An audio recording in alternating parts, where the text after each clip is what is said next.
One of the many questions that I receive is, Liddell, how do I get into those rooms? Well, this interview series is just for you. So, welcome to the room.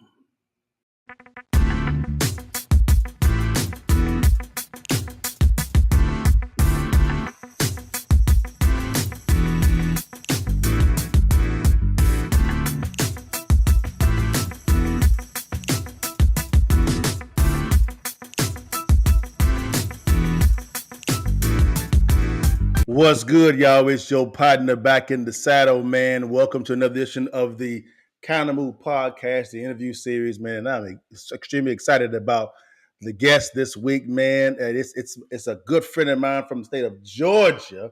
Let me give him the proper introduction, though, guys. He is a husband, soon-to-be husband. He's a father. All right. He's also an entrepreneur, and he's a media titan. This is the voice of HBCU Sports, my man, Abreon Scott. We know him as Scott. Hey, what's up with you, baby? Hey, what's good, Mr. Bugs? How's everything going? I appreciate you for having me on and appreciate the interview. I like that video, man. That's sweet. You know what I'm saying? Man. I gotta make sure I look good for the people, man. You know how we do that thing, man. But man, y'all, man, you guys are gonna really enjoy this interview series, man. This man right here is a hoot. This dude he's a great reporter. Great media titan, but he is funny as hell, yo. He's hilarious, man. And we'll get into all that. Go ahead, brother. The mere fact that you said I'm a hoot, that I don't know what listen, I don't what age bracket are we talking to right now? Because a hoot, you are I had to go back to my grandma's their vocabulary back in the day to describe you, big dog. Yeah, you know, South. You deep from the South. You a hoot? Deep, bro. Deep South, baby. Texas in the building, big dog. But yeah, man. Y'all, man, I'm going to really enjoy this. We're going to get into sports. We're going to get into his life. We're going to get into his endeavors, all this stuff, man. You're going to know all things about Scotty, all right, man? So if you could, man, let's dive into the interview, man. Who is Abreon Scott? Man, you know, every day I ask myself that. I didn't Yeah. You know, if I'm being honest, like what people see on my channel is really, it's who I am, but it's not who I am. You know what I'm saying? I know it's kind of hard to explain, but I'm mostly like, if you was asking Key, my girl, my fiance, she would say, I'm a loner. I'm very I'm very loyal. Like man, like loyalty and respect mean a lot to me. Like just morality wise, I have a lot of morals on that and the compass, and I've just always gone by the beat of my own drum. Like I've always been that kid. I've always been like, if you go left, I'm gonna go right. Or I was that kid that, I'm gonna just see. I was always that I'm gonna just see kid, good or bad, right? Like your mom be like, "Hey, don't touch that." It's how you be like, "I'm gonna just see." I'm that person, and as I've matured, I've kind of honed that in some. I've toned it down. I've been more single-minded and focused, but at the end of the day, like I'm just a real guy. Like, you know what I'm saying? Like what you see is what you get. I don't try to fake the funk. I don't try to be nothing I'm not. If you don't like me, you don't like me. It's just, I get it. It's cool with me. Yeah. You don't like me. In my show, I said, with that. You can unfollow me anytime because I'm not everybody's cup of tea, and I'm cool with that. And I'm absolutely cool with that. So that's what's up, man. One thing about Scotty, man, he's real. How he is on the screen is how he is in real life. I mean, he's the exact same person. That's really authentic to kind of see. I'm a big integrity guy. This guy's integrity is second to none, to be honest with you. Well, man, why was sports media the vehicle that you chose to begin to build your wealth in? It's the only thing I knew. Like, that's the crazy thing. I was just having a conversation with a friend of mine. Like, when I got out the military, shout out to the Army. Cool. All right. When I got out the military and I was an IT specialist, I had done a lot of stuff in IT. But my friends would be like, what do you like to do? I'm like, bro, all I know is sports. Like it has been ingrained in me since little. My mom used to say to me, when I was 7 and 8 years old, I'll be watching the TV, calling holding calls and pass interference and all type of stuff, playing soccer, playing basketball. So I was always into sports. So it was just second nature to me. I was always in sports debates.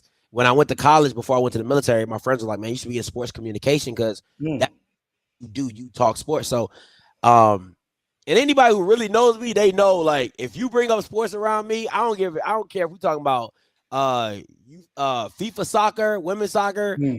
If it's a sport, if I know something, I'm gonna say something. So it's just that's just who I am. It's just what I've known. Yeah, I can say this, guys. I met Scotty a couple of months ago. I really saw him on the Roland Martin show, and he was going in on the ineptitude of HBCU media, specifically on the sports side, and how they actually did a classic game. I mean, he went in, and I was just laughing, but he was being honest with it. So what he just said is spot on because that's how he is on the off script show. And guys, not let me ask you this question. How did you grow your audience so quickly? Because you have a faithful audience that listens to you, y'all, every day. And He still goes goes live 2 or 3 times a day. And they're faithful. you know, it's it was hard in the beginning because I didn't know what it was going to be. I didn't know if I was going to do videos. I didn't know if I was going to go live. But when Deion Sanders came into the HBCU space, new eyes had already flooded the market. And like when they talk about Bitcoin getting in at the right time and GameStop getting in at the right time and taking it to the moon, right? So for me, I got in at it was God ordained for me to get in at the right time because when I started it, I knew nothing about HBCUs. I couldn't name you. I couldn't name you 12 schools. I couldn't name you 2 schools. All I knew was Morgan, because I'm from Maryland. Shout out DMV. Morgan, Howard, Spelman, and Morehouse. Those are the only and Claflin. Those are the only HBCUs I could have named you. So I got into the SWAC, and they had it was Mr. Bugs. How it worked out was such a blessing, right? Because it was that spring season. Yeah. So it was kind of like a practice run for me. So I was learning everything as the spring season was going on, and other schools didn't play. Like, a lot of Power 5 schools didn't play during COVID. So it was literally just like the HBCU. They had that spring season, which was my practice season. So I'm trying to learn the school. I'm trying to learn the players, trying to learn the history. And I'm just like it's like studying for a finals. You know what I'm saying? Just hard. So when I got about the spring season, people had already started to see me, and they kind of started resonating with me. So when I went to saying, you know what, babe, I'm just going to do live shows. I'm not going to do videos anymore. I'm doing live. So I really changed the game. I started doing watch parties, live watch party games. I was the first person to do live call-in shows for HBCUs. I don't care who you saw first. Yeah, I started it. Okay, I'm like Kanye out here. Okay, I did that. Book bag, pop collars. That was me. Okay. For sure. So I started the call-in show. I started the live watch parties because what I did was I saw what my Dallas Cowboy YouTubers were doing. I loved that. So I brought that into the space, and I'm like, yo, I'm going to just take what they're doing over here, bring it into this space, and make it my own. And then how this thing kind of cultivated. And now it's like synonymous, like, because I was doing it in that beginning, that early period when it was kind of like a desert. Nobody had and then I came on the scene, and then everybody's like, man, Scotty, you inspired me to do it. And you inspired me to do it. Cause I was working a full-time job. I was in the government IT system. I was working a full-time job. I would do a show. I'll probably do 2 shows. I would do a 6 o'clock show. I'll do an 8 o'clock show. Yeah. And then when I left my job and my girl was like, God's telling her that, this is my space. I left my job. I was probably making like $700 on YouTube at that time. You know what I'm saying? And I was doing shows, Mr. Bugs, I'm talking about back in them days, I was doing like 4 shows a day. Like Monday, Tuesday, Wednesday. I was grinding, just trying to build my platform and build my audience, and people, when they see me, they like, man, this kid is always bringing the same energy, and that's what I've built over the time. And so now you see me, it's like clockwork because I've put in all that time in the background trying to get here, and now that I'm here, I'm just still trying to grow. That's good, man. Great grind. Now, why HBCU sports? Most individuals would cover the Power Fives or the big conferences because a lot of the money flows that way. Why did you choose HBCU sports? One, because it kind of fell in my lap. If I'm being, I'll tell you how it happened. So, Off Script was originally 2 people. Okay. my friend from the military was like, man, we talk about sports all the time. Like, let's do a YouTube channel.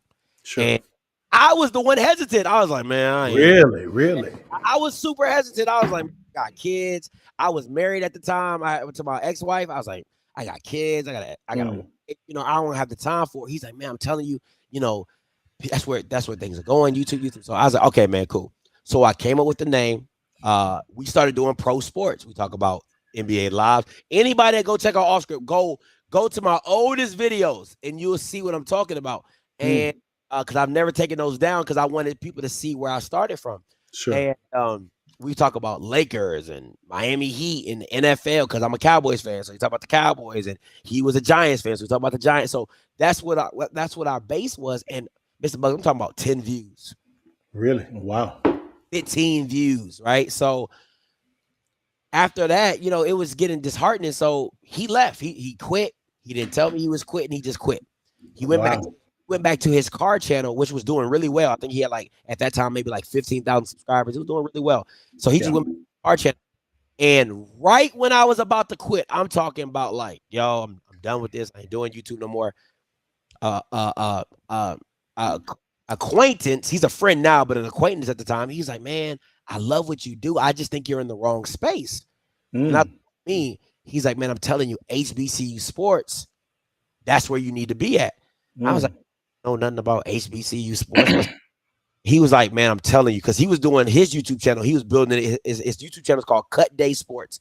And he was just starting like me. And he would show me his views to when he would do Power 5 and NFL stuff. And then he would show me the views that he would get for HBCU. And they were like night and day. He would get would get 100 for a pro video. He did a Justin Jefferson. And then he would do an HBCU guy. He'll get 2,000 views. And I'm like, wow. I'm like, okay. So 2 weeks later, Dion hits. Tells me that 2 weeks later, Dion hits. I do a Deion Sanders video for Jackson State. I get 15,000 views for that video. I have never looked back.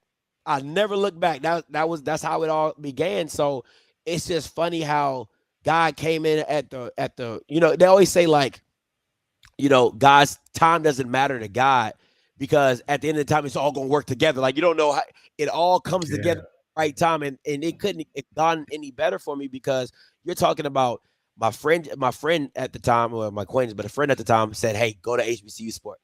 He put the thought in my head. I'm like, he showed me it. Then Dion, and then I make the first video. Yeah. Then it goes 15, and I never look back. Wow. That's that's actually great to hear because I just began my YouTube journey, I think last year. But I had always been asked if I could teach on business and finance and real estate, things of that nature, and scaling businesses. And there was so much competition out there. One of my mentors is actually really good at doing it. He has a really big audience and a really big media company. So I'm kind of copying his blueprint. And it wasn't until I began talking about the Bethune-Cookman situation and Ed Reed. That's when I took off. I mean, I went through that thing, man, and I got 8,000 views, 9,000 views. I was like, what is going on? So I began kind of unpacking things, and I said, okay, people want to understand the financial side of the sports side, as well as some other stuff, as well as other stuff as well when it comes to business as well. So I've been really doing it there, and just really seeing you dive into the HBCU sports thing, man, that's refreshing because you're teaching me. I really didn't look at any type of HBCU sports at all. How would I man, please? I'm trying to watch Michigan, Texas. You're talking about TCU. The lowest I go is Texas Tech. That's it. That mean 1,000 with this guy there, but I ain't watching no Howard game. Grambling. I'm going there for the band. When the band coming out? That's been the mantra though. You're right. Yeah. Now, what do you see HBCU sports going in the future? What do you see it going?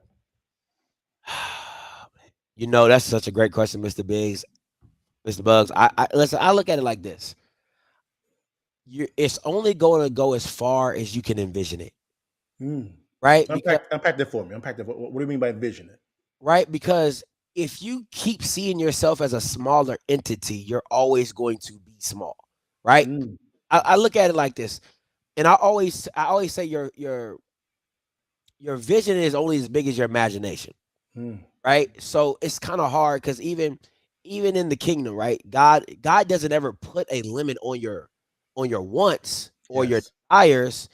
He just knows what you can handle. You know what I'm saying? So it's not that he puts you in a box of what you can ask for. He's just like, okay, you want that, but you're not ready for that. Doesn't mean I won't give it to you when it comes, but just when are you able to manage it? So for me, it's like if your vision is small, then God is only going to give you what you envision. So you're like, this is all you can handle, this is all I'm going to give you, right? Yeah. Even though I know you're built for more. So for HBCUs, why compare yourself to something that you're not, right? I can't, when people say, oh, we need to be like Power 5, you're not that. You'll never be that. And it's okay, right? It's okay to be in your own lane. It is okay to say, you know what? We could never get 60,000 seat stadium or 60,000 enrollees or 30,000 enrollee students. Yeah. But what we do have, you can't do. You can't be us. You can't have the pageantry. You can't have the band. You can't have the environment. You can't do that. So what we're going to do is build on what we have and make what we have as great as we want to see it, and it's take it as far as we can. And I think that's what Dion was trying to show them, right? Is just that your stuff is cool. It's cool. Yeah. And you just have to make. It's like in all the people watching out there, it's like when you walk into somebody's apartment, right? And you be like, man, it's small, but it's nice. Yeah. It's nice. Like, I like how you did that. I like how you got that set up over there. And you're not really, when you get involved, you're like, I don't even feel like it's small anymore because it's just it's decorated so well. It's positioned so well because you've taken care of what you've been given. You're a great steward of a little, so I can give you more. But if you do the basic necessities of what you have and utilize what you've already been given, how can you get more? So to me, when it comes to HBCU sports, it only can go as big as you can envision it, right? So that's investing in people doing right by institutions, getting the right people in those positions to elevate the business, elevate the immaculate. Because what's going to happen is people know they can't come to you with any old thing because you got the people in place to be like, hey, man, listen, hey, come on, man. You trying to give us $50,000 to travel across the country? What are you talking? We're not doing this. Now people have to come correct. Businesses come correct because you can't tell me that there's no value in the black dollar when everybody markets to the black culture. Amen. So what are we really talking about? We over-index in everything. Our dollar, they say we are, I think it's like $1 trillion in spending in the black community. 1.7. And we are our own GDP. Like, what are we talking about? So it's crazy to me how what bothers me is that they called me an outsider because I didn't graduate from an HBCU, but I went to Claflin for a year. I'm like Diddy with Howard. You know what I'm saying? You know what I'm saying? If he can rep Howard, I can rep Claflin, right? So my thing is they call me an outsider, but I'm like, I value you more than you. I see more value you than you see in yourself. So what you're saying is, what I'm hearing you say is you'll only go as far as the vision takes you. And what you're saying right now, let me know if I'm incorrect, is right now the vision is short-sighted. Short. Because they like to talk. Like, the one thing about my mom is she used to say, baby, you don't have to go looking for women, right? They're attracted to success. Right? So I don't have to go talk game when I walk in excellence. If you walk in success, I don't have to tell you what I am. You see it. Exactly. You see it. So I don't got to be like, I'm a super conference. Why? Why does that need to be said? Yeah. Because you're inferior inside. You're trying to boast yourself up to become something that you're not. But if you all you gotta do is say, hey, listen, we growing. Like, that's Dion, we coming. You know, like, that's all you gotta say. We coming. Okay, we coming. So I don't need to boast and brag. You're gonna Yeah. see when it happens, and you're like, oh, where these dudes come from? Oh man, where Scotty come from? I didn't even know we coming, right? So that's what bothers me about HBCU alums and the fans. They're so like, oh my God, we used to be this, and you're not that no more. You're not that, okay? It's like that's like me walking. That's like me driving up to the gas station and saying, "Man, gas used to be $1.25. It's not, okay? It's $3 now. Pay it or leave." Like, what are you gonna do? The mindset bothers me. It's okay to show your past. It's okay to say we have history and we've been doing this for a long time to show the excellence of Black colleges. I'm cool with that, but you have to come up with the times, and the times are telling me, telling you that, hey, you got to come up. You got to be more about your business. You got to be more deliberate on what you're doing to grow, and you have to have a vision. You have to have a. It's just, man. Like I said, it can be as big as they see it, and I'm not even talking. See, people are like, you think they can be Power 5? That shouldn't be your vision. No, exactly. You're not a Power 5. Not a Power 5. So why is that your vision? Your vision. Say, let's make this like Wakanda. Let's be the best version of Wakanda as we can. So what we're gonna do is if we're gonna isolate, and we're gonna build up. And whatever we consider our excellence, or whatever we want to, whatever we aspire to, or what we think we can reach, let's go reach that. Let's go be that. Have our own media for Black college. If that's our vision, let's go build that. Like, it's what you consider success and what you consider building and growing. And then as you grow and you build, you're like, man, we can do this. We can do this. We did that. We can do this. And you start, but you gotta, it's like what Dave Ramsey says about, how you get rid of your debt, right? It's like you start one and then it kind of like, it's a snowball effect, right? So it's just like building. Once you accomplish one thing, you're like, man, we did that. Yeah, we did that. We set a goal. We did it. Okay, let's do another goal. Yeah. And you just go like that. So yeah, that's my thing. It's just, I hate when I always have, and I hate using, I strongly dislike when I am preaching a value to what I'm like, yo, you have something here and you don't even know it. Like, you don't even value, and it kills me. You just unpacked a lot of the bad deals that have been negotiated for these classic games, this media network stuff, man, just the bad deals. And I've been on Scotty's show. He's allowed me to be on this platform. A phenomenal show. We've had some great conversations. Now, everybody loves the sports thing, so let's go to the Dion situation real quickly. He has a very intimate information concerning Dion. He's talked to Dion several times, interviewed him, all this stuff as well. So this is nothing new to him. So here's my question to you. I did a Countermove podcast on the Dion situation. You had a sellout argument, and you had the sellout argument that you also had. He was a progressive argument. He was good for the culture. In your opinion, and it could be both, what was the issue on the sellout side that the culture had with Dion, and what was the benefit of Dion when he came to HBCU? I'm gonna start with the sellout, because that's what everybody kind of focused on. The reason that I believe that people felt that Dion was a sellout was because of what he was preaching when he got there about leveling the playing field, getting them to that level, or growing them and building that brand, and then you just dip, right? And you leave them high and dry. 2 years, white woman comes walking by, you like Kanye West, you leave them for a white woman, you know what I'm saying? So it's that. The progressive argument was Dion held you to a standard.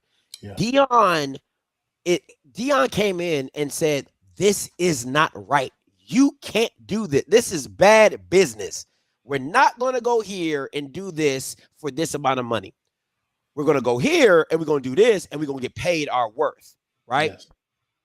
Yes. You're asking kids to come play for you. They're playing on a practice field. It got divots like it's been playing 18 holes of golf. Like, what are we doing here? This can't be standard. So what Dion did is when he came down, he elevated the standard.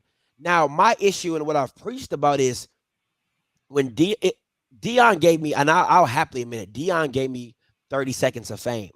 But how do you harness that and make it a lifetime? Yes. How do you harness that and build your brand off of it? Because that's all it is giving you an opportunity.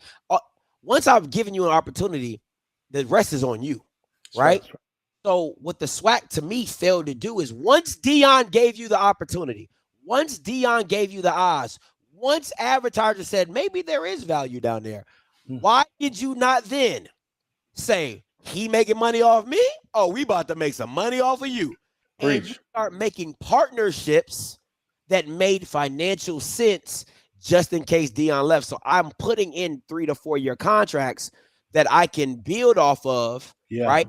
Have sustainment for that time and you to grow my brand. But once again, they didn't do that. So the progressive thing was mostly for HBCU people knowing about them, getting the eyes on. But how much was that monetarily?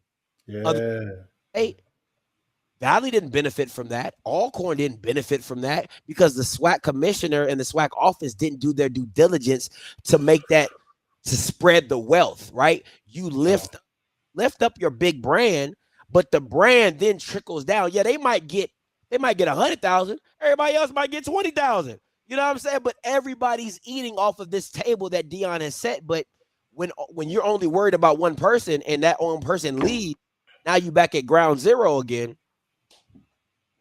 Yeah, I believe that the SWAC did not use Dion to the utmost ability. They could have really, even if he would have left, because most likely he would have left because he did a pretty good job while he was there. So you better believe the Power Fives are going to come knocking on the door, and he ain't going to turn down no $5 million a year. That's not going to happen.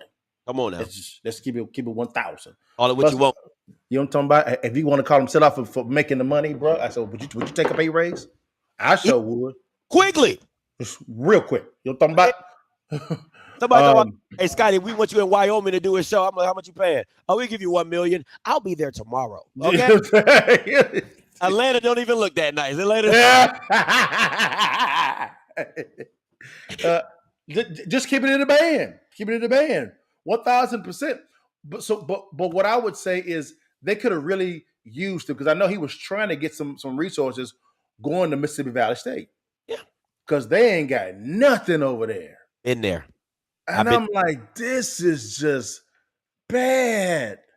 And I mean they're barely paying the coaches $300,000 a year, and that's the salary. They ain't got no boosters. They got and then you got how they're gonna pay the assistant coach $60,000, $70,000 to be a full-time coach?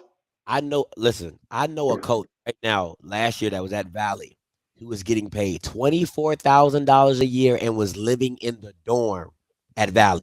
You lying. What? Living in the dorms? Living in the dorm. $24,000. Now, mind you, think about this. See, what you don't realize is he's living in a dorm with adult kids. There's supposed to be no fraternization. If this girl is 21, 22, he 32, they in the dorm together. I mean, Wow. Now the coach looked like the bad guy, right? Oh, you had to get rid of him because he fraternized. But he in the dorm. Wow. $24,000? $24,000. I mean, and they're making more money at McDonald's. Damn. That can't. How can HBCUs not depend on the government to be that stopgap for resources to be coming through? How can they do that? Man, that's you know what's that going to take, Mr. Buzz? It's going to take people like you, your network of friends, you know, your network of people, and really having a mastermind of how can we have a residual base of income that circumferences like that is outside of the government, right? That we can disperse. Because you have to think about it like this. You're talking about payrolls. You're talking about, you know, you're talking about schools that are like barely breaking even or making in the red. Because most football programs, a lot of people don't know this, most football programs are in the red. Really? There's a lot, and I'm talking about Power 5 programs too. A lot of, I think it's only like 12 or 15 schools that actually make money off of football. Really? Yeah. So damn. So that's why a lot of like lower level schools they get rid of it because it's like it's such an expense that you're just like, is it really worth it? But people know it brings a lot of backside with student enrollment and excitement and things like that. So that's why they're so hesitant to let it go. But a lot of football programs are in the red and they just are just incurring problems. But HBCUs have to find a way to build like its own city of infrastructure. Like maybe have 2 or 3 black owned banks that are centrally funded. Like they fund what's going on in the community. So it's like they give them a low interest rate. Like I don't, y'all do all that math and interest rate. But it would have to be something to where you built its own financial community that it can turn to in the necessary needs and things like that to maybe keep it sustained to where like maybe the bank is getting extra money or whatever investment money they're getting, they can flip it. I don't know. You know what I'm saying? But it would self-reliant community. Yeah, and I agree with that whole premise from a banking standpoint, infrastructure standpoint, maybe in a media standpoint.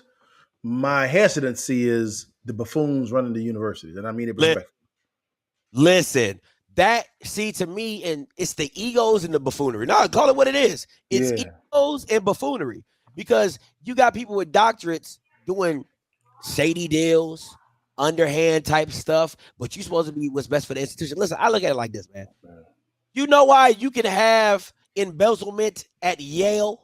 Do you know why you can have embezzlement at Michigan? Because if you embezzle $20 million, they got $300 million sitting in the bank. So they like, all right, we'll get it back.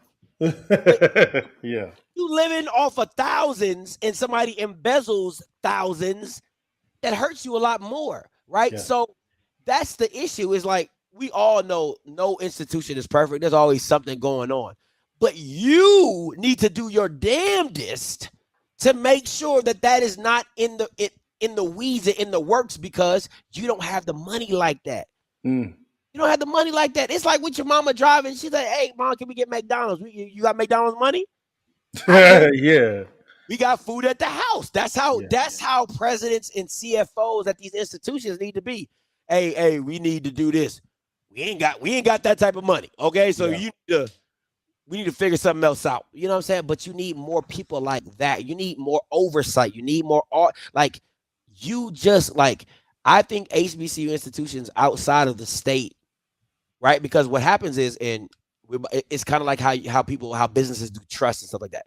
You have school private foundations, which now are like trust for institutions. That's how it works, right? So let's say the Southern University Foundation gets a contract with you. Yeah. Give them the money. They use the money however they want. Why? Because you can't audit their books. They're a private foundation. And then they give the rest to Grambling or Southern. Whatever they don't use, they give it to Southern, right? Yeah. So Southern didn't use it the correct way. Why? Because they're going to get audited. So that's how it works. So it's pretty much like a double funneling system. So the foundation can pay people on the side. They can move the money however they want. Why? Because you can't check their books. So if administration are getting paid on the side or whatever, it comes through the foundation. Because once again, you can't check that. And then whatever they give you left over, that's used appropriately for the school. Yeah. But the initial contract was made with the foundation. That's how it gets moved. And the reason I know this is because I did a FOIA request to one of the foundations. The lawyer got back and said, we don't have to open our books to you. And that's when I knew, because they had the contract with the Bayou Classic. So I couldn't get the revenue from Grambling. I mean, from Southern. Was it Grambling? Southern? It was Southern, yeah. I couldn't get the information from Southern because it went through Southern's foundation. And the foundation got back with me and says we can't open our books to that. So it begins with the foundation and then graduates to the university. Pretty slick. I understand the move. I do. But at the exact same time, it's because here's my thing. I always say, where the money going? Where the money going? I mean, I'm going to use Bethune-Cookman as an example. Man, these jokers received over $200 million. $200 million between from COVID on to today. That is state and federal. I went through the numbers, and I'm like, where is? And you talk about you don't have any money.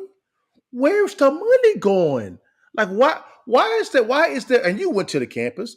Like, why are the holes in the fences? Yeah. Why do they have? You don't have football equipment? It's all molded. You're sharing pads. Like, what is this? What is going on? And no one want to answer any questions. You let me know why that's the fact. Because the contracts from the university are written with the foundations, and then it graduates to the university. Very shady. Very shady. But Bethune-Cookman's a private institution, so they don't have to open their books. They don't need no foundation. They private, so they don't have to open their books, and whatever they audit or however they manipulate it or whatever, this is what they do. But they don't even have to do audits if they don't want to, because once again, they are a private institution and they get their money how they see fit. That's why their prices are so jacked up. But most public institutions, and I'm talking about, and this is a HBCUs. Like I did my research. George Mason has a foundation. Michigan has a foundation. Like a lot of institutions are doing this, but once again, they not in financial purgatory. No, ain't nobody checking like what they books doing, because it's like, hey, everybody getting paid. Look like it's winning to me, right? But when you in financial purgatory and you can't afford something, now people are like, why you can't afford that? Yeah. Didn't you just make? You said you just made this much amount of money. How you don't got it? Where the money going? Where the money going? Where is it going? Now see how Howard had those moldy dorms. The money, private. Look at this, man. See, the structure is key. Whether you're a public, you go to financial private. I don't need to talk to you. Come private. Get out. Get the hell out of here. I'm good. Keep moving. So that's how they can hide. I tell everybody is universities can be the biggest grifters ever. A lot of money is funneled through universities. A lot of money. And I'm talking about Power Fives and on up. HBCUs probably is some form of fashion. Can I prove it? No. But the mere fact that the contracts are with the foundations first, and then he graduates over to the universities, I'm like, some don't smell right. But I can't prove it because I can't get access to any other documentation. Can't get access to the documentation. But when you don't want people to know what you're doing and where the money going, that's how you move. You know what I'm saying? I can get contracts for the Florida Classic. Why? Because FAMU and FAMU, I can't get Bethune-Cookman side, but FAMU is a public institution. They went into contract with Blue Cross Blue Shield, and there's no foundation in between. So that's how I can get access to their books. Alabama State, Alabama A&M, they don't have a foundation in between making these contracts. Good. So get some of the Jackson State with Southern Heritage Classic. They didn't use a foundation, right? So some of these are doing contracts, per the school. So that's how you can see the books. That's how I got the Southern Heritage contract. I'm like, yo, y'all getting paid $200,000? That's what y'all do. And y'all okay with that? Okay. And, if that's what y'all okay with, you know what I'm saying? So it's that, you know what I'm saying? So, and plus I have some people in some places that give me the contract that I ain't supposed to have, but that's how I got the ESPN contract. It was like, everybody was like, what? You got I got the ESPN contract. Anyway, but it's those things, right? So, it's being more transparent, because I always tell people can rock with you when you're transparent. When you let people know, hey man, we're trying to get this window fixed. We don't have it. We're looking for $50,000 to get the windows fixed. If you get $50,000 and the windows become fixed, people are like, okay, they're doing right. So that makes people want to give. That's why nobody like giving to the church, because if you say you got a building fund and ain't no doorknobs getting fixed, Bama's like, yo, where the money going? Where the money going? You get what I'm saying? I'm paying my tithes because that's what I'm doing. But now if I give you extra for the building fund and the building still look like it ain't got no building fund, what we doing? You know what I'm saying? So institutions, HBCUs, because listen, you think Texas look like it ain't got no building fund? Texas, man, I have toured Texas. That bad Bama is off the chain. Off the chain. They ain't hurting for no funds. You know what I'm saying? Because when they give it, they be like, yeah, we gonna turn around, we gonna spend it. Like we gonna upgrade $7 million facility here, $80 million facility here, $10 million facility. That's what we doing. So with HBCUs, listen, once again, you do the best you can with what you have. That's called being a good steward. So when you get $100,000 for renovation, make $100,000 worth of renovations. Yeah. That makes some sense, man. I got so many questions, man, when it comes to where that money going, Doc. And I'm like, they don't want to talk to me because I ask some pointed questions, and that's not my purview right now. Not my purview. My purview right now. But it's all good, man. My man's in them. Scotty is getting married this summer to the love of his life, man. And when he and I actually met, he came to Dallas, and he and I actually had lunch, which was great. Had a good time with him and his bride. We had an interesting discussion about faith. So let me ask you this question: how important is and was faith in your journey to where you are right now? Man, I'm gonna be 100% transparent with you right now, Mr. Bugs. When I met Key, I was one of those guys that, Kurt Franklin was my Sunday service. Do you hear me? Okay. Listen, that rebirth of Kurt Franklin get you right in the spirit. Okay. Hosanna. Yeah. Yeah, that was my joint. Okay. That's the joint that was, yes, sir. You know what I'm saying? So that's where I was with my walk, right? And Key, man, listen. Key. Well, I get it. Like that girl, she be talking to God every day. Okay. Like they close, they boys. And like that's my guy, So it was different for me. It was really for me. But the one thing I loved about Key is she never put that on me. She never had the expectation for me to become this holier than thou person or this churchy guy. Yeah. She let me walk with her, and her relationship rubbed off on me because I'm like, man, like you prayed about that, yeah, you got that, like you got. You did just pray about that, and you got that. All she would say is, "Why don't you pray?" It wasn't nothing pushy. It wasn't nothing, like, why ain't you reading the Bible? And why it was none of that. It was just like it was like a nice, slow walk. Like if you was walking with your kids to teach them how to walk, right? You're not gonna be like, get up. You know what I'm saying? You're not gonna be like, why you ain't walking? It's just gonna be like, when you're ready, and it comes, I'm gonna help you get there. And that's how it was. And it has been it's been such a transformation in me and my life because now, like, I know off script is nothing without God. Like God has been such an integral part in off script. Like I told you, how the divine of everything just landed and it hit at the right time, right? How we got our media deal. I left my job. Key told me that God told me to leave my job and focus on YouTube full time.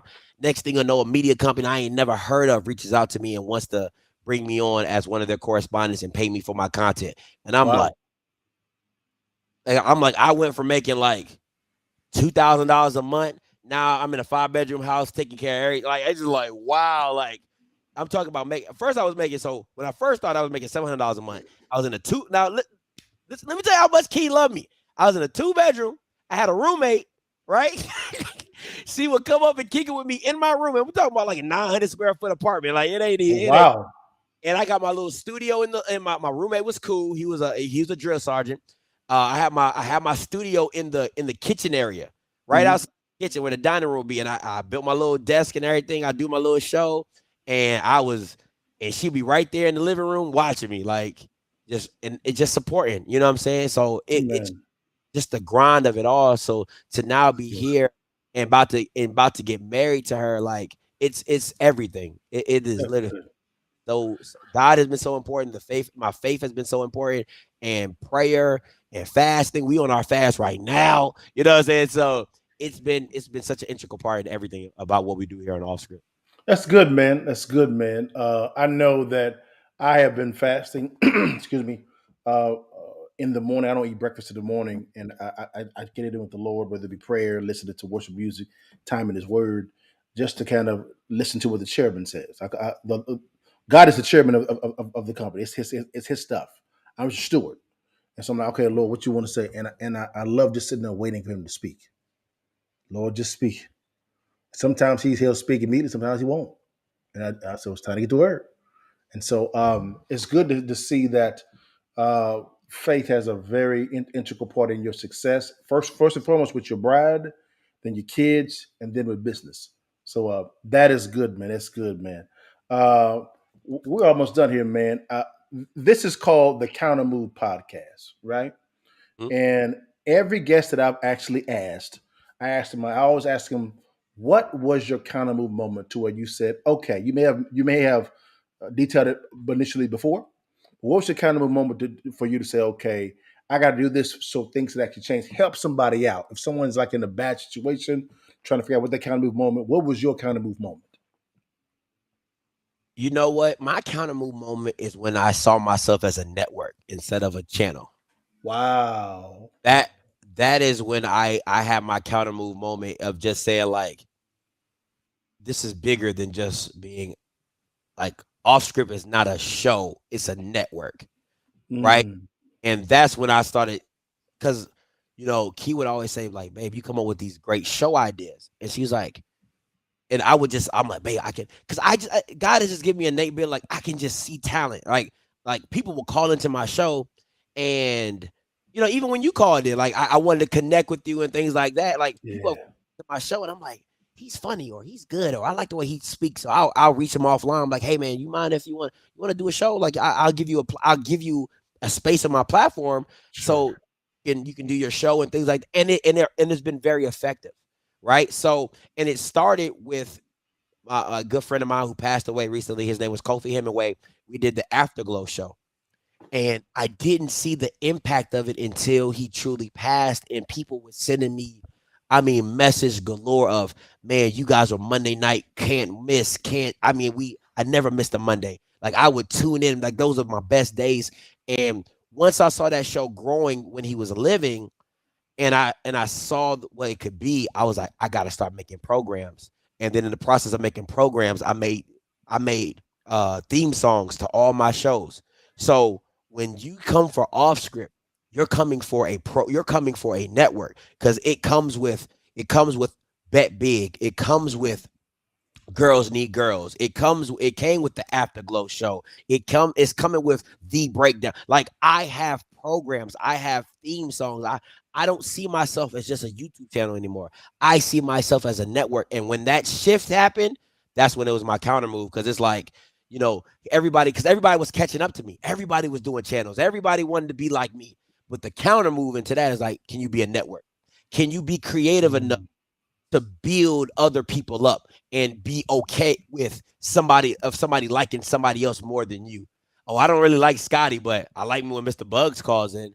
I don't really like Scotty, but I love Girls Need Girls. You're like, can you be okay with that? Can you build it? Can you sustain it? Can you help each person see their potential and pull it out of them? I that's don't know. good. That's good, man. Again, it points back to vision.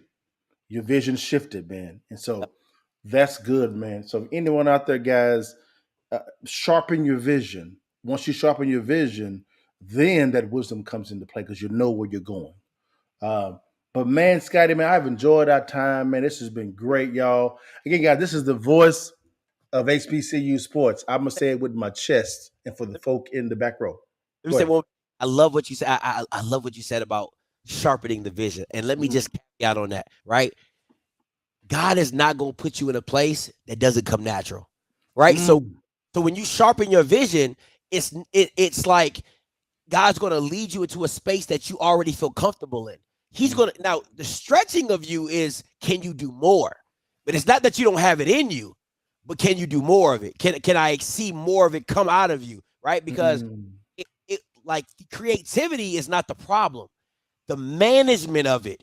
Can I manage Yeah. it all? Can I schedule it? Can I be consistent? Can I have the proper? That's the hard part, right? Yes. That's the hard part. But the creativity of me coming up with shows and theme songs and making it all work, that comes easy for me. So once the counter move happened, God already knew God already gave me the ability to create it. It's now, Mm. can you manage it? And that's when God comes into place of you focusing, being disciplined, and having the strength. But I love what you said, sharpen the vision. I just wanted to, like, throw some seeds in. Man. Hey man, go ahead and throw the seed there. Hey, that's what's up there. Water that thing, man. Water that thing, brother. Man, that was so good, man. I hope you guys were blessed with this. I know I sure have. You know what I'm saying? I talk to Scotty all the time, man. We were just on his channel on Thursday doing a wealth summit. And Scotty was like, "Wait a minute. If I'm talking junk about football, anything like that at all, it'd be 500 to 1,000 people. On this one, the number 100, 115. Like, what's going on here?" And I just said, "That's okay. I ain't worried about it at all, Scotty. Those that were not here, don't. I'll see them at the auction." For the house. I'm gonna buy it.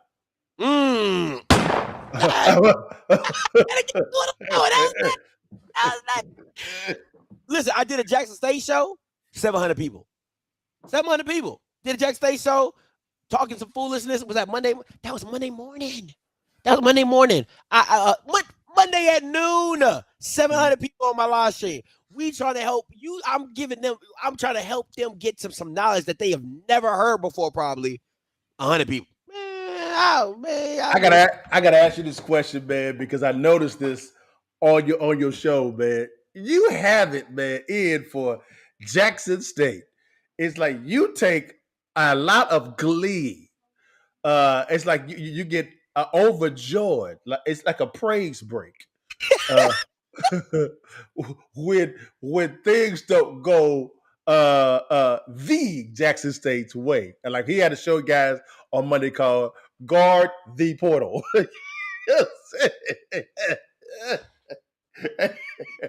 I mean, he had said like, "Hey, lock the door." You know what I'm And so, man, I gotta ask you this question, man. Why do you have why do you have something? Do you have something against Jackson State and their fans? Now, I'm asking for y'all, Jackson State. I'm asking for y'all. So hey, I got him on the spot. Man. Okay. All right. So it's a double portion. It's a double portion. Okay. All right. Dude, I listen, I'm not listen, I might tell you a joke, but I never tell you a lie, right? I take very good. I'd be like, yes. When they lose, I'd be like, yes, because their fans are so annoying. They're so like they are beyond annoying, right? So it's just like that. So yes, I do take a personal joy, but then it also was a business play, right? Because everybody was jumping on the Deion Sanders bandwagon. Yeah. Any other YouTube channel that covers HBCUs, they're primarily focused on JSU. Yeah. And for me, I've always been different. I've always been the loner. I've always been like, let me see. So to me, I'm like, okay, you might have the biggest fan base, but if I am friends with all your enemies, because all your enemies don't like you, but they like me when I talk about you, I win. So in total, the majority rules, right? So if you might have the biggest fan base, let's just say they got 100,000 people, but there's 11 other schools, and they all got 30,000 people. Who wins? Yeah. I do. And the same thing, Jackson State fans, they gonna tune in. Why? Because if I'm wrong, they gonna call in to brag, right? Oh, Scotty, I thought we was gonna lose. Listen, man, I tell people this all the time. If you're thinking about me watching the game, if you're watching the game saying, damn, man, Scotty gonna go in on us, or if you watching the game like, man, I'm gonna call Scotty Shaw, I'm gonna go crazy because we win it, I've already won. Yes, you have. I've already won. You have. So it's a business play, and it's also a pleasure play. Oh, listen, the pleasure is way over the business. I ain't even gonna hold you. I don't care if it didn't. I don't even care if that plan didn't work. I was still gonna take enjoyment of them just losing. I listen. Y'all, I was scrolling through his Twitter feed this morning, y'all, before the show, and when Deion Sanders, when he went to Colorado. And, of course, Colorado aired the spring game. This Bama says on his Twitter feed, I wonder if they're going to air Jackson State's spring game. Oh, well, back to reality. I just said, wow. I'm just asking a question because what Jackson State fans would say is Deion didn't build us. We've been that. So I'm like, if you've been that, shouldn't you continue to be that? Right? Jay-Z said, you made Hove. Okay, make another Hove. Right? That's how I look at it. So it's like, if you've been that, Continue to be that. Why wasn't your games? Why would you on ESPN? You want on ESPN 1, 2, 3, Ocho, U, plus. You want no none of that. So, man, yeah. what we talking Yeah. about? They was Texas State was feeling themselves when Dion was there. They were feeling themselves, but feeling themselves. And my aunt is a Jackson State alum, feeling herself. I mean, turned up for when Dion left, bro. I have never seen this man so overjoyed. This dude, yo, at the Colorado Spring game, this dude, I mean, he petty. And he don't mind being petty. This dude, man, did a review show on Colorado. Now, remember, he's the voice of HBCU Sports, doing a review on a Pac-12 school. And he didn't do it for the Pac-12. He did it because the coach was the former coach of Jackson University. And so what he did was when he came on, guys, he said, yo, I ain't defined it, man. I ain't defined it and plan for everybody, man. And I'm going to do that. Why have you? I'm going to try to find that thing while I can, man. This dude, man, played the Jackson State running out a theme song while reviewing the Colorado Spring game. I just said, Betty. Listen, there's nothing worse than okay. Let's keep it a buck. Let's keep it a buck now. You know, we just talked. Okay. Your boy break up with his girl, right? We go. And you come back and you like, hey man, I just saw your girl. She was with old boy, you know, Johnny and them. Oh, she with Johnny? She was with Johnny and them. What was she doing with Johnny? Man, hey, Johnny had her all up in Ruth Chris. You know what I'm saying? Had her at Three Forks.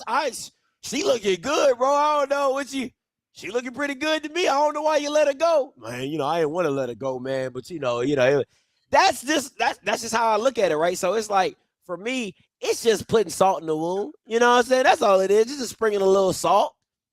Y'all, I want y'all to see this. I want y'all to. This is an actual show of off script. I went there, y'all. I normally don't do this, but I'm gonna do it this time because it's Scotty. You know what I'm saying? I'm gonna do it this time. Let me change the background so people can see it in the back row. Let me see it. There we go, y'all. Let's change it. There we go. It's just gonna be me and Scotty. I want y'all to see what's going on. I'm gonna put us at the bottom. I want people to see the fullness of what's going on. Watch it. This is the review for the spring game for Colorado, not Dutch ASU, not an HBCU school, a Pac-12 school. Here we go, y'all. Here we go for the folk in the back. Here we go. And if you miss the spring game, you miss Colorado coming out to the new theme song.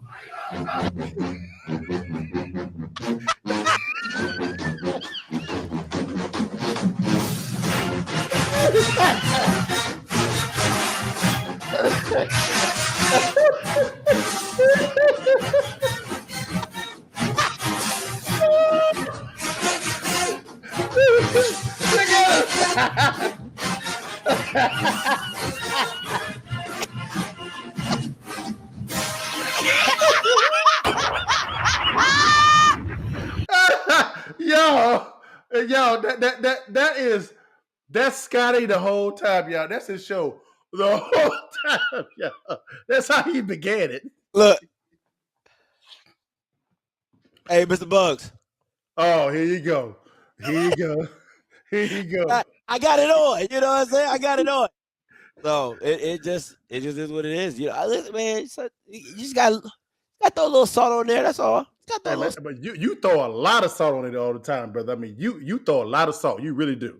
But a lot of salt. The thing about it is you got to be able to take that salt back. And a lot of people built like that. You know what I'm saying? A lot of people, they talk it, but they can't take it. And I listen, I love to take it because I know when I give it, I'm going to give it. You know what I'm saying? Yeah. You got to be able, but that's just who Abreon Scott is. I've always been that kid. You know, I've always been that jokester. I've always been the in Maryland, we call it Jonin. You know what I'm saying? So I've always been that. So I'm cool with taking it. And, you know, it is what it is. But I know I'm going to give out a lot more L's than I take. So I'm good with it. It's all good, yeah. But I want you guys just to see what his show is every day. That he begins that show like that every day, y'all. every day. So if you want to get entertained, if you want to get educated on HBCU sports, if you want to learn a little something, and then the call in guys, when people call in, they be going in, but it's all good, man. Thank you so much for your time, Scotty, man. I appreciate you, man. I know he's a very busy man, so for him to actually this time for me was a blessing, man. Thank you so much, brother. And we're gonna see you at that wedding with Big Dog, all right? See at the wedding, man. Well, man, this is no problem. This is out in my podcast. I always say this here. Before you leave, and while you can, take that damn picture for your mama now and holla at your partner. Thanks so much for your time, Scotty. Oh, thank you, Mr. Bugs. Appreciate you. Yes, sir.